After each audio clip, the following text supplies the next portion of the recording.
Hello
దేవాలయం వచ్చింది.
श्री भूसमेत श्री वेंकटेश्वर स्वामिनः तत्कृपया श्रीमद् वेदमार्ग प्रतिष्ठापनाचार्याणां वेदांत प्रवर्तकाचार्य श्री श्री नारायण रामानुजय स्वामी श्री गणानां गणा सहस्र पूर्वकं लोक कल्याणार्थं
गोविंदाय नमः महास्तं रक्षाल्या केशवाय नमः नारायण केशवाय नमः नारायणाय नमः माधवाय नमः गोविंदाय नमः विष्णवे नमः मधुसूदनाय त्रिविक्रम पद्मनाभ दामोदराय नमः पूर्वोक्तेवं नरविजनविहिष्टायामस्याहं शुभजलोस्य श्रीभगवतो देवदेवोत्तमस्य श्रीभूसमेन श्री वेंकटेश्वर स्वामिनः कृपया श्रीमन्दिरमार्ग प्रतिष्ठापनाचार्याणां भयवेत्रं श्रीमन्नारायण रामानुजय स्वामी विजयनारायण मंगलाशासनपूर्वकं लोककल्याणार्थं राजराष्ट्राभिवृद्ध्यर्थं क्षेत्राभिवृद्ध्यर्थं धर्मवत्सवृद्ध्यर्थं नमस्तमङ्गलावाप्त्यर्थं जनङ्कल्पसाप्तान्निके कुण्डात्मक वार्षिक ब्रह्मोत्सवाराधनकरमणी यजमानोजमानस्य गोत्रोद्भवस्य नरसिंहारेड्डिनामधेयस्य सुजाता नाम धर्मवत्तेरवेरस्य श्री हरिसिद्धायाः एवं सह कुटुम्बानां एवं विजयसिंहारेड्डिनामधेयस्य अरुणानाम धर्मवत्तेरवेरस्य श्री अंकितनामधेयस्य सह कुटुम्ब्याः अद्विकानामधेयायाः सह कुटुम्बानाम् एवं वेङ्कटरमणस्य वैघानामधेयायाः श्री अन्वयनामधेयस्य सह कुटुम्बानामेव हरीश्रेड्डिनामधेयस्य प्रीतिनामधर्मवत्तेरवेरस्य वैष्णवीनामधेयायाः आर्णवनामधेयस्य सह कुटुम्बानाम् एवं प्रमीलानामधेयायाः सह कुटुम्बानां धावान्धवानाम् एवं मानोल्लवोत्तमस्याः हर्षितरेड्डिनामधेयस्य श्रीहंसितानामधेयायाः आराधेयस्यामधेयायाः शानामधेयायाः श्रीनैषानामधेयायाः सह कुटुम्बानां धावान्धवानां क्षेमस्थैर्यधैर्यवीर्य एवं मुदनोलगोत्रोद्भवस्य शरद्रेड्डिनामधेयस्य श्रीहरिकीर्तननामधेयायाः सह पूर्णोलगोत्रोद्भवस्य सुदर्शनरेड्डिनामधेयस्य चन्दनानामधर्मवत्तेरवेरस्य సహ కుటుంబానాం సహబాంధవానాం సంకల్పం చెప్పండి అంతా కూడా మమ సహ కుటుంబానాం సహబాంధవానాం క్షేమ స్థైర్య ధైర్య వీర్య విజయ అభయ ఆయు ఆరోగ్య ఐశ్వర్య ధనధాన్య పుత్రపౌత్ర అభివృద్ధ్యర్థం ఆయుష్య అభివృద్ధ్యర్థం వ్యాపార దినదిన అభివృద్ధ్యర్థం ఉన్నతోన్నత అభివృద్ధ్యర్థం భాగవత ఆచార్య కైంకర్య దినదిన అభివృద్ధ్యర్థం భాగవత ఆచార్య పరిపూర్ణ అనుగ్రహ కృపాకటాక్ష సిద్ధ్యర్థం శ్రీభూసమేత శ్రీ వెంకటేశ్వర స్వామినః పరిపూర్ణ అనుగ్రహ కృపాకటాక్ష సిద్ధ్యర్థం సంకల్పిత సాప్తాహిక ఏకకుండాత్మక పుష్కర వార్షిక మహోత్సవ ఆరాధన కర్మణి అద్య ప్రథమ దివస సాయ ఆచార్య శ్రీహస్తేన कारयिष्ये ओम हिरण्यगर्भस्ववर्तनाग्रे भूतस्य जारपतिरेक आसीत् जनाधारं पृथिवीन्यां देवां कस्मै देवाय हविषा विधेम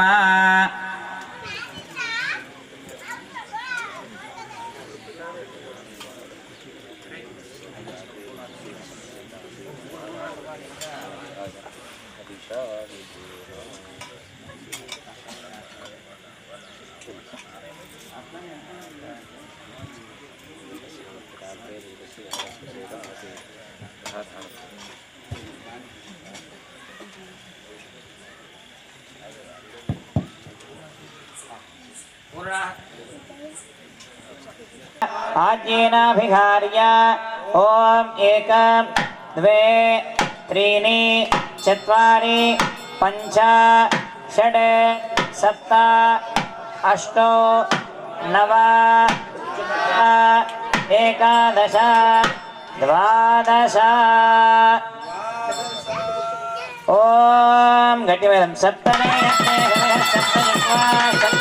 सप्तधावप्रियानि सप्तहोत्रा सप्तधात्मायनं सप्तजोनीरावृणक्मासतेन इदं विष्णुरञ्जक्रमे त्रेधाधमे वदं मूढवत्यमानं सुरे स्वाहा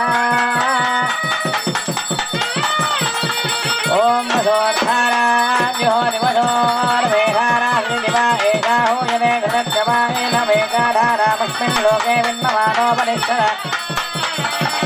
आद्यन्ते जोपसोद्धारादे दैवात्मेने जोपरन्धे लोका भावैवसोद्धारा काम देवावरन्धे भोज्यज्ञ भगवाने की राजराष्ट्रभूरन्द्रशमन्त्रिणोत्कारं पाराजनीकृत्य महामुखे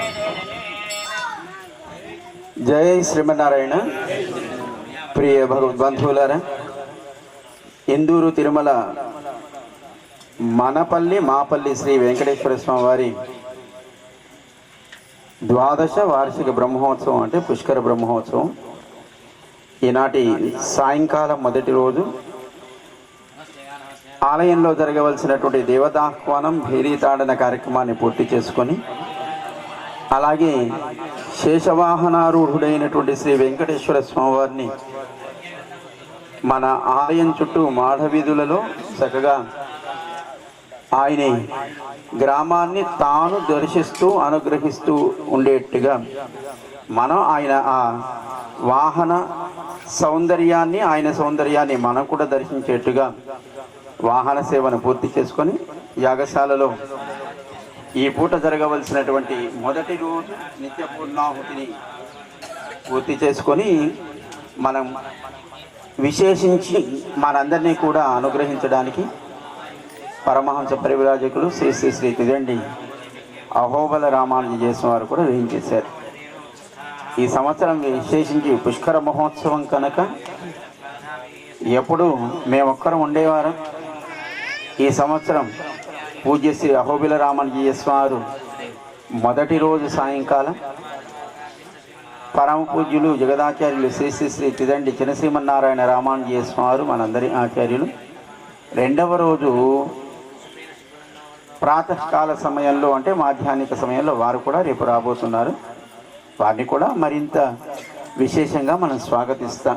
ఈ పూట వేయించేసి మనల్ని అనుగ్రహించడానికి ఉన్నటువంటి అహోబిల రామానుజీయ స్వామిని వారి మంగళాశాసనాల్ని మనందరికీ అందించవలసిందిగా ప్రార్థన చేస్తున్నాం. जय जय श्रीमन्नारायण। बोल लक्ष्मी वेंकटेश भगवान की, रामानुज स्वामी जी महाराज की, जीयर स्वामी जी महाराज की। సమస్త ప్రతి సంవత్సరం వార్షికంగా జరుగుతూ ఈ సంవత్సరం పుష్కర బ్రహ్మోత్సవం. మనకి కాలం చూడండి ఎంత గొప్పగా వేగంగా నడుస్తుందో. అప్పుడే 12 ఏళ్ళు పూర్తవుతున్నాయి మన స్వామికి. ఆయన పుట్టి ఎన్నాళ్ళు అయింది మిమ్మల్ని? 12 ఏళ్ళు అన్నమాట. అందువల్ల స్వామి జన్మదిన వేడుకలు మన బాల అంతరంగికంగా జరుగుతుంటాయి. ప్రధానమైన వాహన సేవలు 2 వాహనంలో తిరుగుతాడు కనుక పొద్దున్నే మళ్ళీ ఆయనకి తిరుమంజనం, మళ్ళీ ఉదయం ఒక అభిషేకం పూర్తిగా మళ్ళీ వాహన సేవ ఇలా జరుగుతూ ఉంటాయి. అయితే ఇందాకే రాజుగారిని అడిగాం, పూర్వం నిజామాబాద్కి ఈ పేరు ఉండేది హిందూపురం అని. కానీ ఇంతకీ మన ఊరుకున్న మతలబేంటో తెలుసా? పేరుకి అర్థం తెలుసా తెలీదా? ఏమిటి హిందూరు అంటే?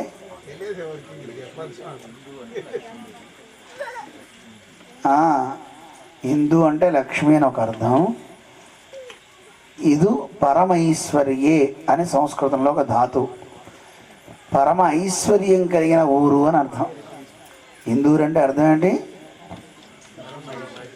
పరమ ఐశ్వర్యం కల ఊరు అని. ఐశ్వర్యం అంటే మెడలో వేసుకునే ఆభరణాలు డబ్బులో కాదు. ఏది ఐశ్వర్యం చెప్పండి? ఏ అనారోగ్యం లేకుండా ఉంటే అది ఐశ్వర్యమే కదా. ఐశ్వర్యం చాలామంది డబ్బునే చూస్తారు, కాదు. సత్సంతానం ఒక ఐశ్వర్యం, మంచి సమాజం ఒక ఐశ్వర్యం, కెమికల్స్ లేకుండా మంచి పంటలు పండే ప్రాంతం కనుక ఇది ఒక ఐశ్వర్యం కదా. మంచి మనుషులను కలిపే ఒక వ్యక్తి ఉండడం ఒక ఐశ్వర్యం.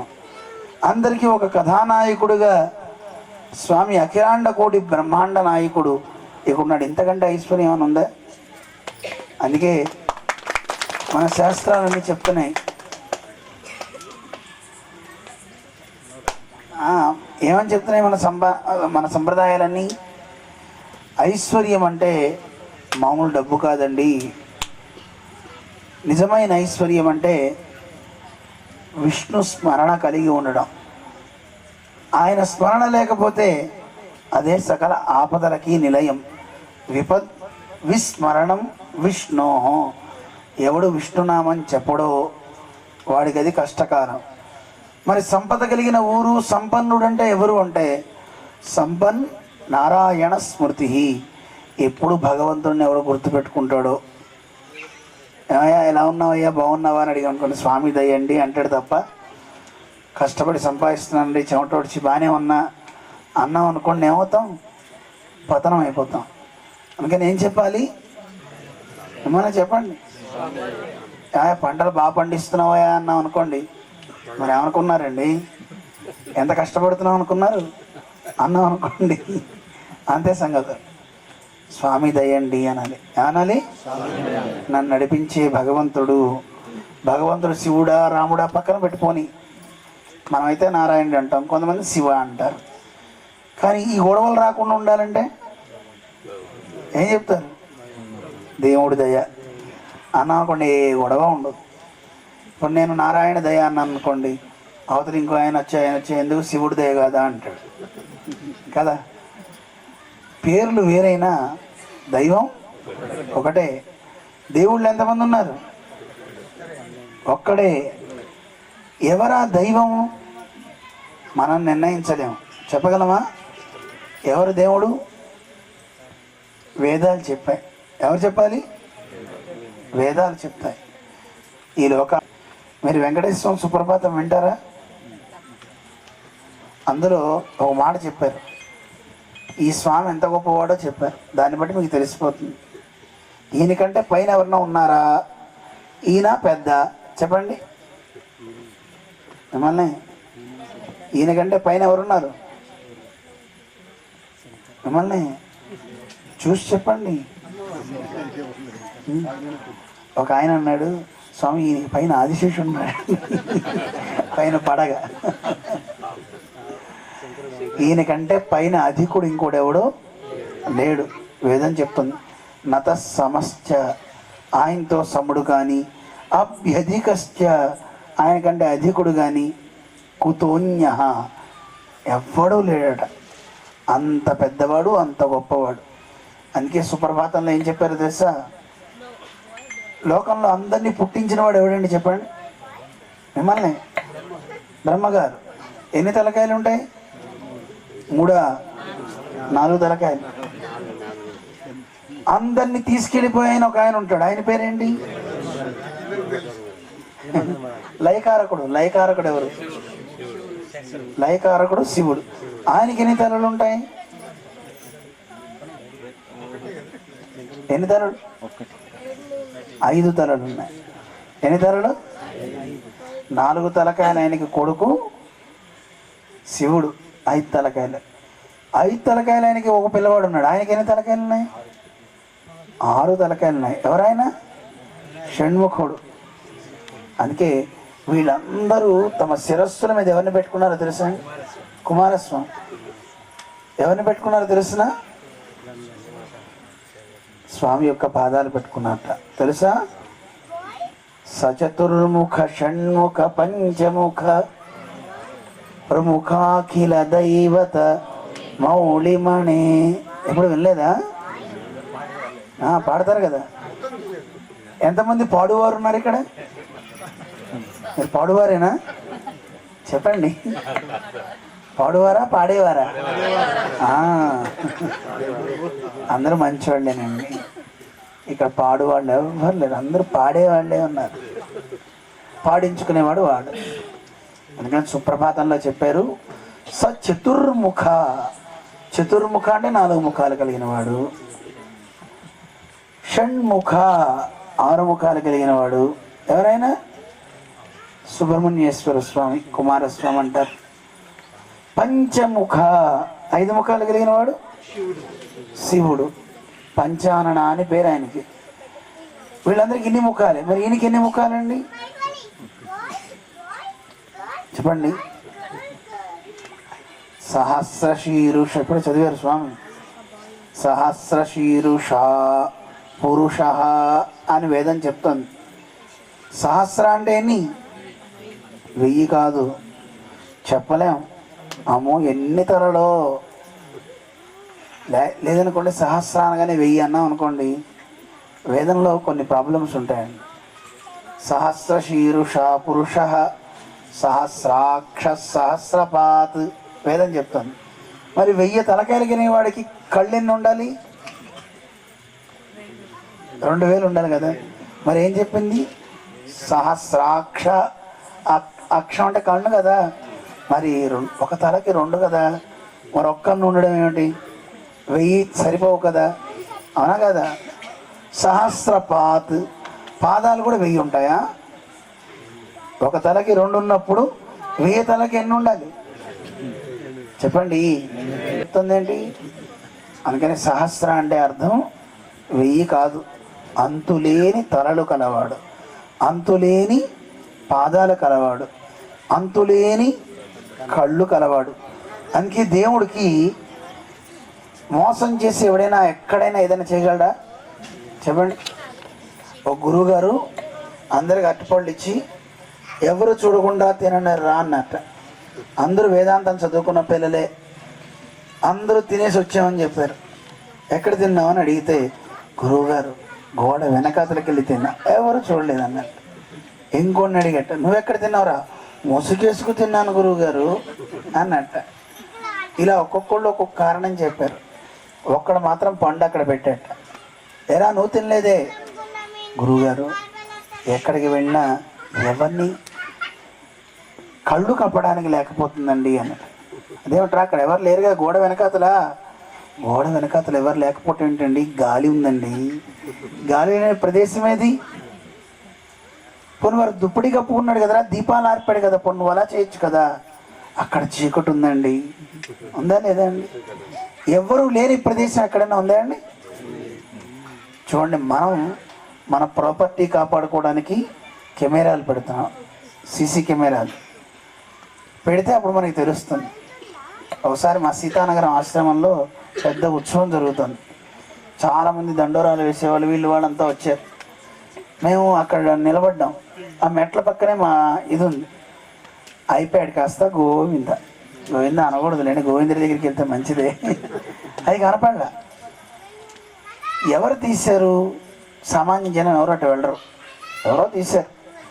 సీసీ కెమెరా ఉంది, చూద్దాం. మా రూమ్ నుంచి బయటకు వచ్చేవాళ్ళని చూస్తే దానికి పక్కన రికార్డింగ్ చేసేది ఉంటాయి కదా.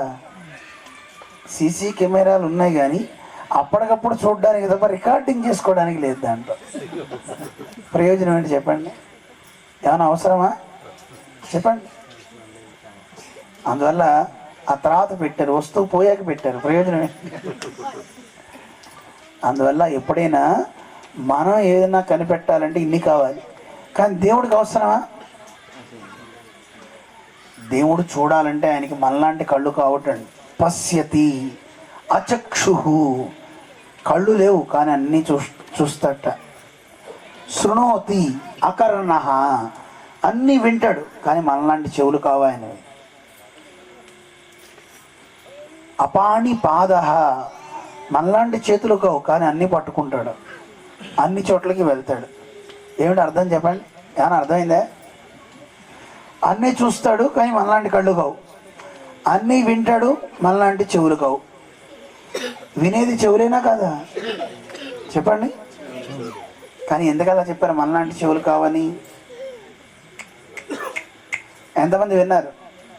మిమ్మల్ని అందరూ వినపడిందా? ఇప్పుడు చెప్పండి, మీరు ఎవరైనా వెంకటేశ్వరం గుడిలోకి వెళ్ళండి, చిటికేస్తే వినపడుతుందా? ఎందుకు వినపడదు? మన చెవులకి సామర్థ్యం కొంతే. కానీ ఆయనకి ఇక్కడ కాదు, బ్రహ్మాండాల్లో ఎక్కడున్నా మనం చిటికేసినా దగ్గినా తుమ్మినా తెలుస్తుంది. తెలుస్తుందా తెలీదా? అందుకని మనలాంటి చెవులు ఆయనవి. పశ్యతి అచక్షు, చూస్తాడు కానీ మనలాంటి కళ్ళు కావు. అంటే అర్థం ఏంటి?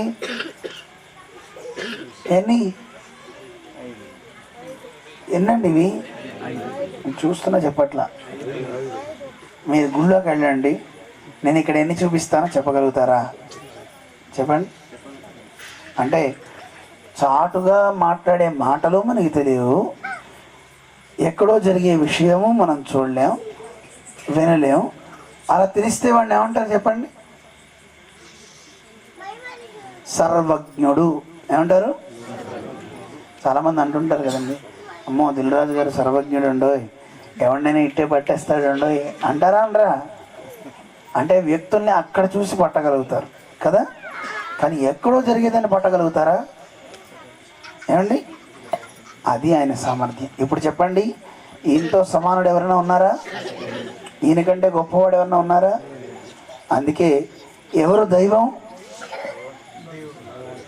నారాయణుడు. ఈ మాట చెప్పింది మనం కాదు, వేదమే చెప్పింది. ఏం చెప్పింది? వేదమే. తెలియని వాళ్ళు ఎవరిని చెప్పాలి? శివుణ్ణి చెప్పాలా, బ్రహ్మని చెప్పాలా, అమ్మని చెప్పాలా అనుకుంటారు. కానీ ఈయన్ని చెప్తే అందరూ వచ్చేస్తారు.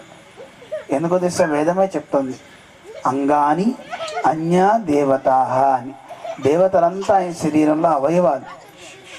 అంత గొప్ప పరంధాముడు ఆయన. అలాంటి స్వామి ఇక్కడ ఉన్నాడు గనక ఈ ఊరు పేరేంటి? ఇందూరు.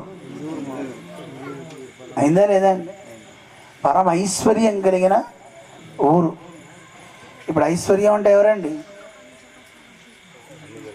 ఐశ్వర్యం అంటే ఏంటండి? అవునా కదా?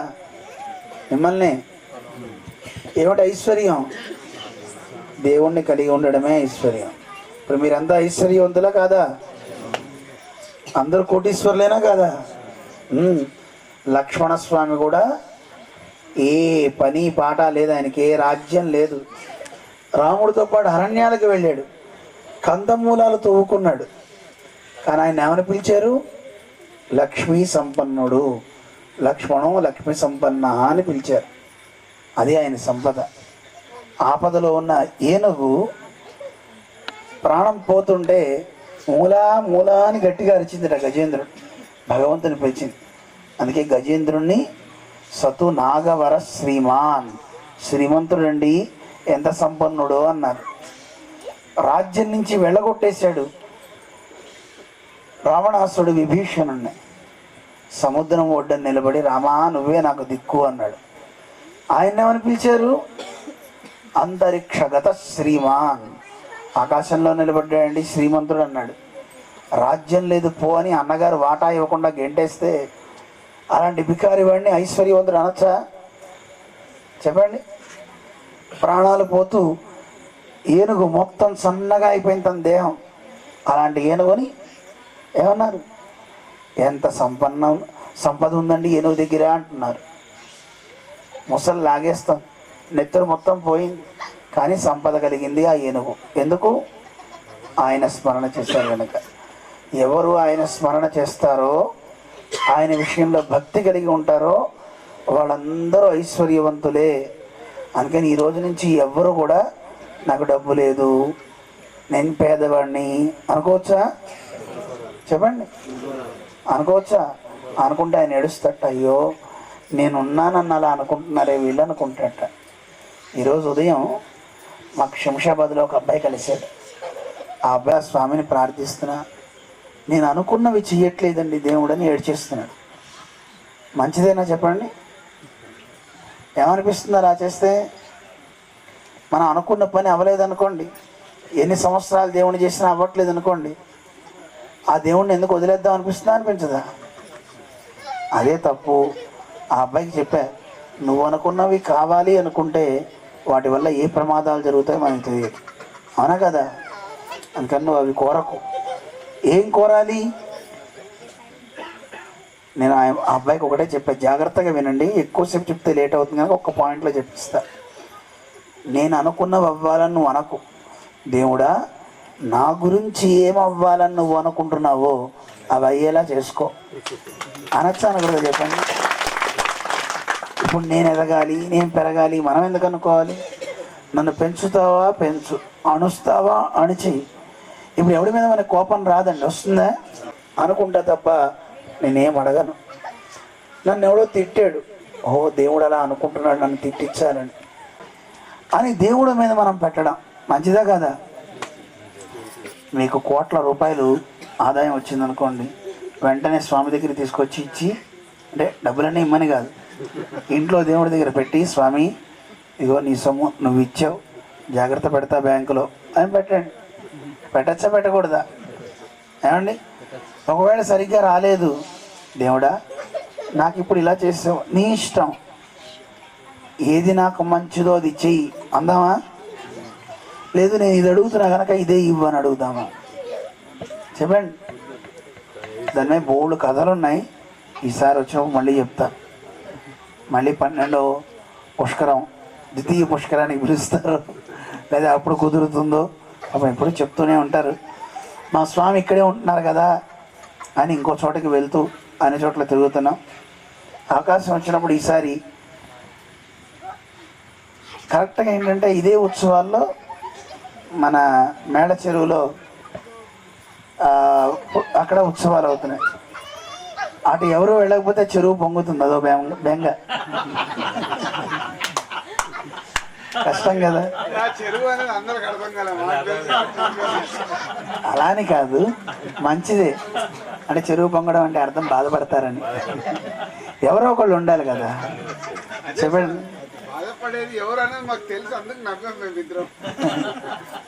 వేరే ఉద్దేశం ఏం కాదు. వీరు ఇక్కడికి వస్తుంటే వారు అన్నారు, ఎవరో ఒకళ్ళు ఒక చోట ఉండాలి కదా, ఉండని అన్నారు. అలా వీరు ఒకవేళ అటు వెళ్ళారు అనుకోండి, అప్పుడు ఇక్కడ రీప్లేస్ అనమాట. అలా వేరేదేం లేదు. అయితే ఇది మా పల్లె గనక, అంతేనా? ఇదే మా పల్లె గనక ఎప్పుడు వచ్చినా పర్వాలేదు. పుష్కరానికి వచ్చినా ఎప్పుడు వచ్చినా ఎవరేమో అనుకుంటారా? కానీ చాలా చక్కగా విజయవంతంగా సాగాలి. ఇందాక చెప్పాను మాడవీధులు అంటే ఏమిటో చెప్పాను ఆయనకి. వచ్చే సంవత్సరం ఆ మాడవీధులు నిజంగా పేరు పెట్టినందుకు సార్థకత అవ్వాలి అని, అలా చేయాలి. పెరుమాళ్ళని మంచి సంపదని ఇంకా ఇంకా విస్తరింప చేయాలి స్వామి. చాలా చాలా మంచి మంచి అద్భుతాలు చేస్తున్నాడు స్వామి అని చెప్తుంటారు ఎప్పుడు. నిజంగా ఒక ధర్మరాజు మీ ఇంట్లో ఆయన 5 పాండవుల్లో ఆయన ఎప్పుడు చెప్పినా నేను చేశా అనే మాట ఎప్పుడు చెప్పరు.